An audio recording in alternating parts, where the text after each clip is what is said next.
कहानी शुरू होती है एक रेगिस्तान को दिखाते हुए। बहुत से लोग यहाँ पर इल्लीगली कुछ नायाब मकड़ियों को पकड़ने के लिए आए थे। ये जहरीली मकड़ियाँ हर जगह से नहीं मिलती। इन्हें पकड़ना या पालना इल्लीगल था और इल्लीगली ही इन्हें बेचने पे इन लोगों को बहुत से पैसे मिलने वाले थे। काफी देर ये लोग सहरा में इधर उधर फेरते हैं और आखिर फिर इस ग्रुप के एक आदमी को एक पत्थर के नीचे इन मकड़ियों का घर नजर आ ही जाता है। वो आवाज लगाकर अपने साथियों को मकड़ियों के मिलने के बारे में बता चुका था। सभी एक्साइटेड होकर भागते हुए यहाँ पे आते हैं। रेत में बने इस सिंक होल में इन मकड़ियों के घर के अंदर ये एक खास किस्म का स्प्रे करते हैं। तो उसके कुछ देर बाद ही धड़ाधड़ वो काली मकड़ियाँ अपने होल से बाहर निकलने लगी थी। इन मकड़ियों में से एक मकड़ी इन्हीं के ग्रुप के एक साथी के ऊपर हमला कर देती है, जिस मकड़ी के काटते ही वो बुरी तरह तड़पने लगा था। ये ग्रुप वाले अपने साथी को बचाने के बजाय यहाँ मकड़ियाँ जमा करते रहते हैं, जिसके बाद वो अपने तड़पते हुए साथी को मारकर यहाँ से जा चुके थे। सीन कट होकर हमें फ्रांस में केलब नामी एक लड़के को दिखाया जाता है। केलब इस टाइम चोर मार्केट में था, जहाँ लोग अपना चोरी किया हुआ सामान बेचा करते थे। ऐसे हम अंदाजा लगा सकते हैं कि वो भी एक चोर ही है। यहाँ वो अपना चोरी किया हुआ सामान बेचने के बदले डीलर से कुछ कीमती ज्वेलरी खरीदने की बात कहता है। ज्वेलरी खरीदने के बाद केलब को इसी शॉप पे वो स्पाइडर भी नजर आ जाती है, जिसे पिछले सीन में उन आदमियों ने सेहरा से पकड़ा था। केलब जिससे कीड़े पकौड़े पालने में बहुत इंटरेस्ट था, वो इस मकड़ी को देखते ही समझ आता है कि ये जरूर बहुत नायाब है, इसीलिए वो इस मकड़ी को भी खरीद चुका था। ये सब खरीदने के बाद केलब अब अपनी बिल्डिंग में आ चुका था। उसका फ्लैट काफी ज्यादा खराब हालत में था, जिसे उसकी बहन ठीक कर रही थी। हमें पता चलता है कि कुछ ही टाइम पहले केलब की मोम की डेथ हो चुकी है, जिसके बाद से वो और उसकी सिस्टर यहाँ अकेली रहते हैं। केलब अपना सामान अपने रूम में रखने के बाद नीचे स्टोर में आ जाता है, जहाँ उसने बहुत से शूज रखे थे। वो यहाँ जूते ही चेक कर रहा था, कितने में उसका फ्रेंड एक साइकिल चुरा कर ले आता है। केलब खुद भी एक चोर था, लेकिन वो अपने दोस्त की स्टोरी पे बहुत गुस्सा हुआ, क्योंकि उन्होंने डिसाइड कर लिया था कि अब से वो कोई गलत काम नहीं करेंगे। वो सब चोरी चकारी छोड़कर अपना बिजनेस करेंगे और ईमानदारी से पैसा कमाएंगे। अभी भी उसे काफी सारे जूतों के ऑर्डर मिले थे। वो अपने ऑर्डर ही कलेक्ट कर रहा था कि तब वो दिखता है कि एक कस्टमर का शू बॉक्स खराब हो गया है। खराब शू बॉक्स के अंदर तो ऑर्डर नहीं दे सकता था, इसीलिए वो घर से एक नया शू बॉक्स लेने जाता है।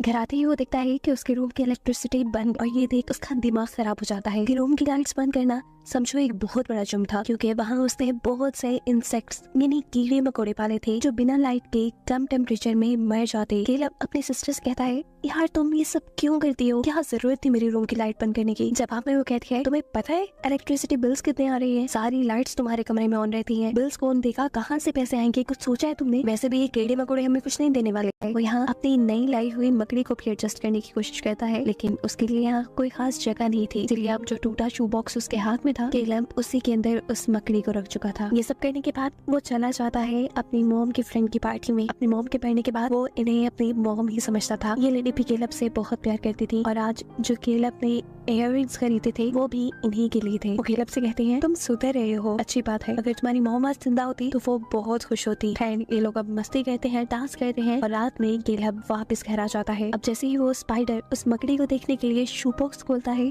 तो मकड़ी उसमें थी ही नहीं। उसे लगा कि वो मकड़ी भाग गई होगी, और ये सोचकर उसे दुख भी हुआ, क्योंकि उसने काफी ज्यादा पैसे देकर वो मकड़ी खरीदी थी, और इससे भी बड़ी बात कि वो बहुत ही नया, बहुत ही रेयर थी। अब वो इसी बॉक्स में रखे हुए शूज को उठाकर नए बॉक्स में पैक करता है और अपने कस्टमर को ऑर्डर डिलीवर करने के लिए बिल्डिंग के नीचे आ जाता है।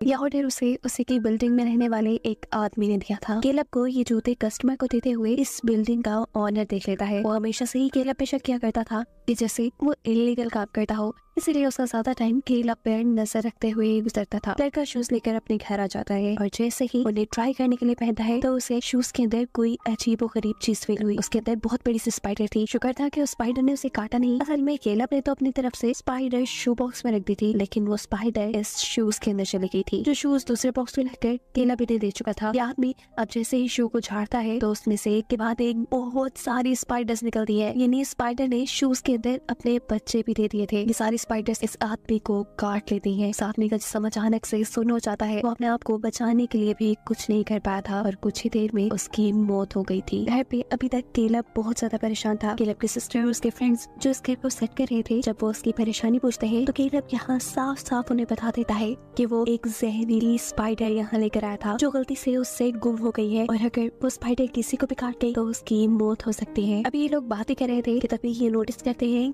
कि जिस आदमी को केलब ने वो शूज बेचे हैं उस आदमी के अपार्टमेंट के बाहर उसका डॉग जोर जोर से भौंक रहा है। ये चेक करने के लिए उसके घर जाकर दरवाजा नॉक करते हैं, लेकिन बार बार दरवाजा नॉक करने पर भी वो आदमी कोई रिस्पॉन्ड नहीं कर रहा था। शोर से आसपास के लोग भी इकट्ठे हो जाते हैं, पर वो आदमी दरवाजा नहीं खोलता। ये लोग अब पुलिस को यहाँ बुला चुके थे। पुलिस जैसे ही दरवाजा खोल के अंदर जाती है तो इन्हें उस आदमी की डेड बॉडी मिल रही थी। पुलिस जैसे ही दरवाजा खोल के अंदर जाती है तो सामने उस आदमी की डेड बॉडी पड़ी थी, जिसे देखकर सभी घबरा चुके थे। इस बिल्डिंग का ओनर जिसने केलब को इस आदमी को शूज देते हुए देखा था, वो पुलिस से गुस्से में कहता है कि जरूर केलब ने ही उसे कोई ड्रग दी है जिसकी ओवरडोज से वो मारा गया, पर ऐसी कोई बात नहीं थी। पुलिस बताती है कि उसकी मौत जहरीले स्पाइडर्स के काटने से हुई है। 5 से 10 मिनट के अंदर अंदर इस पूरी बिल्डिंग पर कर्फ्यू लगा दिया जाता है, यानी पुलिस ने इस पूरी बिल्डिंग को सील कर दिया है। अब ना तो किसी को इस बिल्डिंग के अंदर आने की इजाजत है, ना ही बाहर जाने की। और ये बात जानकर सभी लोग गुस्से में आ चुके थे कि बहुत से लोग तो यहाँ रहते भी नहीं थे। इनके ठोकर हम इसी बिल्डिंग में एक सफाई करने वाली लेडी को देखते हैं। जिस वक्त वो आटे की सफाई कर रही थी, अचानक उसे वहाँ पे बहुत से स्पाइडर्स और स्पाइडर वेब यानी जाले नजर आते हैं। वो अपनी गॉड से स्प्रे निकालती है और इन सारे स्पाइडर्स को यहाँ मारना शुरू कर देती है। लेकिन देखते ही देखते एक बहुत बड़े साइज का स्पाइडर उसके मुंह पे हमला कर चुका था। हमले के बाद उस औरत के साथ क्या हुआ ये नहीं दिखाया गया। यहाँ केलब की बहन जब वॉशरूम में थी तब वेंटिलेशन के अंदर से भी बहुत सी मकड़ियाँ निकल आती हैं। इस मकड़ी को देखकर वो इतना ज्यादा घबरा जाती है कि जोर से चीख मारती है। यहाँ उसकी हेल्प करने के लिए उसके दोस्त आते हैं। वो उसे वॉशरूम से बाहर निकाल चुके थे। लड़का पहले इस बड़ी से स्पाइडर को पकड़ना चाहता, लेकिन जब वो इस सब में कामयाब नहीं हुआ तब वो स्पाइडर को मार देता है। ये लोग वेंटिलेशन का पाइप खोलते हैं तो वहाँ बहुत सारी स्पाइडर्स थी जो देखते ही देखते वहाँ फैलने लगी थी। इससे पहले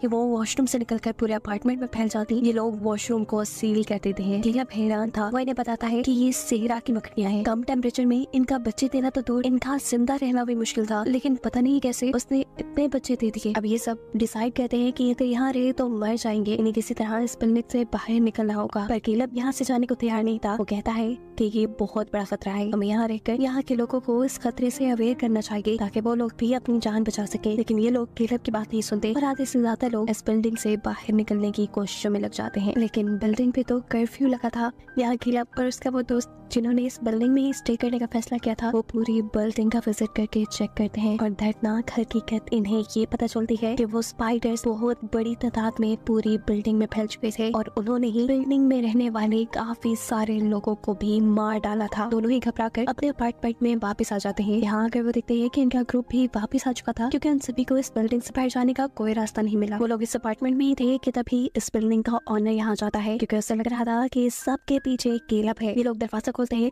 तो वो आदमी आयरन रॉड लेकर केलब और उसके दोस्त के ऊपर हमला कर देता है। वो पुलिस को ये प्रूफ देना चाहता था कि सबके पीछे केलब है, इसीलिए वो उनकी घर की तलाशी लेने वाला था। ऐसे में वो केलब के रूम के साथ साथ वो वॉशरूम भी खोल देता है जिसमें बहुत सी स्पाइडर्स थी। उन स्पाइडर्स को बाहर निकलता हुआ देखकर ये लोग अपनी जान बचाकर इस अपार्टमेंट से बाहर आकर इस अपार्टमेंट को लॉक कर देते हैं, क्योंकि वो भी अब खतरे से खाली नहीं रहा था। अपार्टमेंट के अंदर जो लड़का गया था, ये स्पाइडर्स अब उसे भी मार चुकी थी और उसकी मौत देखकर ये सभी बहुत ज्यादा घबराए हुए थे। यहाँ केलब को याद आता है कि इस बिल्डिंग से बाहर निकलने का एक रास्ता पार्किंग लॉट भी है, लेकिन जब ये लोग पार्किंग लॉट की तरफ जाते हैं तो वहाँ पर भी बहुत बड़े बड़े स्पाइडर्स ने अपने जाले बनाए हुए थे। इन्हें अगर इस जगह से बाहर जाना था तो लाइट ऑन रखनी थी, लेकिन पार्किंग लॉट की लाइट के तो सेंसर्स थे, वहाँ से जो कोई भी गुजरता था तो लाइट सिर्फ 1 मिनट के लिए ऑन रहती थी। लाइट ऑन करके ये लोग बिना आग के तेजी से आगे बढ़ने की कोशिश करते हैं, लेकिन इस सब में केलब की सिस्टर पीछे रह जाती है। इससे पहले कि स्पाइडर्स उसे काट लेती, उसके पास एक लाइटर था जो जलाकर वो यहाँ से आगे आने में कामयाब हो चुकी थी, लेकिन पुलिस उनके लिए ये दरवाजा नहीं खोलती। कुछ देर बाद वहाँ पे पुलिस के जरिए जहरीली गैस छोड़ी जाती है, जिसका मकसद था इस बिल्डिंग में मौजूद हर जिंदा चीज, चाहे वो इंसान है, मकड़ियाँ या कोई भी जिंदा चीज, उन सभी चीजों को मार देना। इस स्प्रे को देखते हुए केलब अपने 2 साथियों के साथ जाकर एक कमरे में छुप जाता है, क्योंकि इनका चौथा साथी भी यहाँ मारा गया था। काफी टाइम ये लोग यहीं गुजारते हैं और फिर पुलिस की तरफ से ये दरवाजा खोला जाता है। पुलिस को लग रहा था कि अब यहाँ कोई भी जिंदा चीज नहीं बची होगी। जिस वक्त पुलिस वाले इनको मारने में बिजी थे, केलब, उसकी बहन और उसकी फ्रेंड यहाँ से निकलने में कामयाब हो जाते हैं। जिसके बाद अब सीन कट होता है और हमें कुछ अरसे बाद का सीन दिखाया जा रहा है। पता चला है कि केलब, उसकी सिस्टर और उसकी फ्रेंड वहाँ से जिंदा बचने में कामयाब हो गए थे, लेकिन अब आज गवर्नमेंट उनकी उस बिल्डिंग को तबाह कर रही थी जहाँ उन्होंने पूरा बचपन गुजारा था। हम देखते हैं कि केलब के पास अभी भी सीक्रेटली एक स्पाइडर मौजूद है, जिसे उसने सबसे छुपाकर बहुत ही ख्याल से रखा हुआ था, और इसको ही दिखाते हुए कहानी यहाँ खत्म हो जाती है।